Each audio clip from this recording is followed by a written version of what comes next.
I know the truth Jon Arryn died for. Do you, Lord Stark? Ned Stark's decision to speak with Cersei is widely viewed as both naive and honorable. Among fans, it's suggested that Ned's unfamiliarity with the ruthless Game of Thrones might have led him to believe that a simple confrontation would suffice to handle the situation. However, we have an issue with this perspective. If Ned Stark could have taken a personality test, he would likely been classified as the meticulous inspector. In our world, meticulous inspector individuals tend to be bank officers, financial managers, MBA students, and small business owners. Practical, logical, and strict, they're not prone to naivety. So, why did Ned decide to alert Cersei of his plan to speak with King Robert? We are the Story Gibbons for Penpipe, and this is Ned Stark's character deep dive.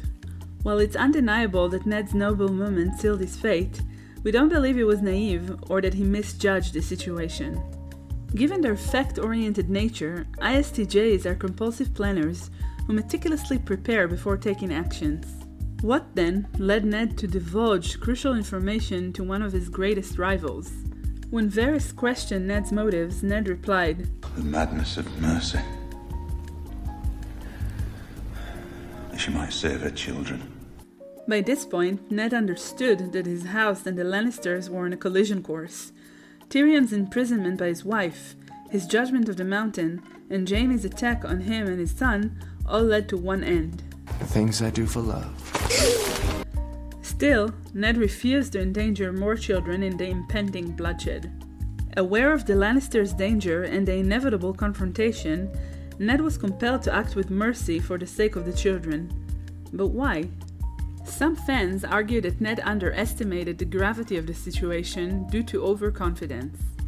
Lord Stark placed his trust in his men, his family, the king's justice, and his network of allies to ensure his safety as the hand of the king. This was false hope, for he was deceived by those who stood with him. However, this explains why he stepped into the trap at the king's hall, not why he gave Cersei the warning she needed to strike him first. This is not the first time Ned Stark stood against the killing of younglings at his own risk. Even though he knew the dangers to him and his family, Ned stood against the wrath of the king as Robert wanted to execute Daenerys and her unborn baby. I followed you into war. Twice. Without doubts, without second thoughts. But I will not follow you now.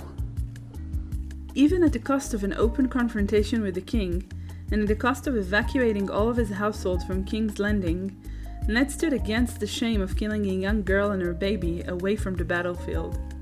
There, Ned knew he had no proper defense, and still stood for what was right. So, if it is not naivety, miscalculation, or overconfidence, what drove Ned Stark to a strategic disadvantage? If we go back to Ned's argument with King Robert at the King's Council, Ned draws a parallel between Robert's desire to kill the Targaryen unborn child to King Aerys' madness. Years before Robert's rebellion, Lord Darklyn refused to pay taxes and imprisoned King Aerys. For half a year, King Aerys sat in the dark dungeons of Lord Dennis until finally a group of loyalists managed to rescue him in a covert operation. Without a hostage king, the defiance ended and the king's vengeance began. Aerys ordered the decimation of entire houses, including children, in an aftermath that threw the kingdom into madness and finally into Robert's rebellion. Ned Stark personally felt the king's descent into madness, for during the rebellion, the king even ordered the destruction of Ned's entire family. When King Robert expressed his desire to kill Daenerys and her unborn child, Ned saw parallels between Robert's intentions and the cruelty of Aerys.